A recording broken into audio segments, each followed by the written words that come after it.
Hello, my friend. This is Clyde. Wave a flag if you have been found. In Luke 15, verse 4 to 9, we read, "Suppose one of you has 100 sheep and loses one of them. Doesn't he leave the 99 in the open country and go after the lost sheep until he finds it? And when he finds it, he joyfully puts it on his shoulders and goes home. Then he calls his friends and neighbors together and says, 'Rejoice with me, I have found my lost sheep.' I tell you that in the same way, there will be more rejoicing in heaven over one sinner who repents than over 99 righteous persons who do not need to repent." It is a terrible thing when a child is lost. It takes a while before you realize that you're really lost. And when you do, that's when panic sets in.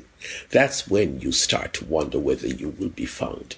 Some kids have 200% confidence that their parents will find them, but there are others who are so devastated that they lose hope soon and think that they will never see their parents again. Grown-ups treat this lost thing differently. Husband driving the family to an unknown destination and suspects he has taken a wrong turn. Let me just say that the wife cannot understand why this stubborn man always argues with the GPS, and now the whole family is lost. If he's anything like me, I would be using my intuition to correct the error, but our being lost has just got more complicated. All right. You get the picture, right? Jesus seems to have been a walking store full of relevant stories, and on this occasion, he had just the right story. To tell a story about a lost sheep touches a sensitive spot because you well know that sheep are helpless animals who easily trust any human. So Jesus said this man had 100 sheep and he lost one. What do you do? It is easy to think that he would go back and look for the lost sheep, but he has to consider the question, what will happen to the 99 while he is gone? This shepherd is brilliant. So he secures the 99 sheep in their fold, locks the door, and off he goes looking for the lost sheep. If he hurries, he might be able to find him alive, but that is not the most thought in his mind. Rather, he has quietly decided that he would not stop searching until he finds the one lost sheep. He knows that after a while that lost sheep is scared. When he realizes that he's all alone, the other sheep are not around, and the shepherd is not to be seen, the bleating really starts. He's running scared in an unfamiliar part of the bushes. There are some other animals around, but this poor helpless sheep has to be terrified that they might attack and kill him. The shepherd hears the sound of the sheep and he follows that familiar sound. In fact, he knows exactly which sheep it is, and he calls out to the sheep so he could hear his voice while he's hurrying toward the area the bleating is coming from.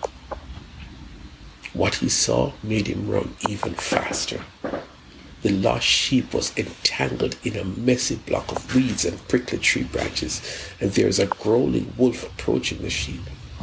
But the shepherd was prepared for eventualities, and let's just say he managed to chase away the wolf, races towards the sheep and frees it from the tangled web, and the next thing is a most touching scene. He gently takes up the sheep, hugs it tightly to his chest, and he pours healing oil in the wounds and covers it over with bandage. And then he heads back home. All the time he's singing the most comforting songs to his sheep. The joy of finding a lost sheep is amazing. The shepherd is so excited, you'd have thought he just won the jackpot. Jesus told a story, which is a story about his mission. He has some sheep that are safely locked into the fold. They are fed, they are comfortable, and he sets out to find you, to find me. I was that lost sheep who had wandered off on my own, not thinking that I was in danger. Soon I discovered that I was lost. At first, I was just grazing in the land of sinful actions, and it felt good doing things that are unfamiliar, but I feel free, and I was enjoying the freedom. I tried some things, and those did not do it for me, and so I tried other things. It was the sheer joy of being able to do what I wanted to do, especially if I'm a grown man and have moved away from the protective eyes of my parents and the church community. This is freedom. No one telling me what is right or wrong. I choose to do what I want to do. I explore the world of alcohol and partying and simply having fun. I have a good job and I go on mini vacations to exotic places, and it is more fun and pleasure. I confess that many times after a wild night I crash and I feel yucky, but nothing that a little rest can't fix, and soon I'm off again. But I am lost. And one day I heard Jesus calling me by my name.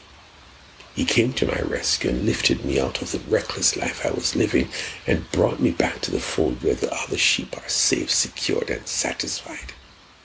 It is a joy to be found. I cannot explain it. I thought I had a good life, but it was a destructive life.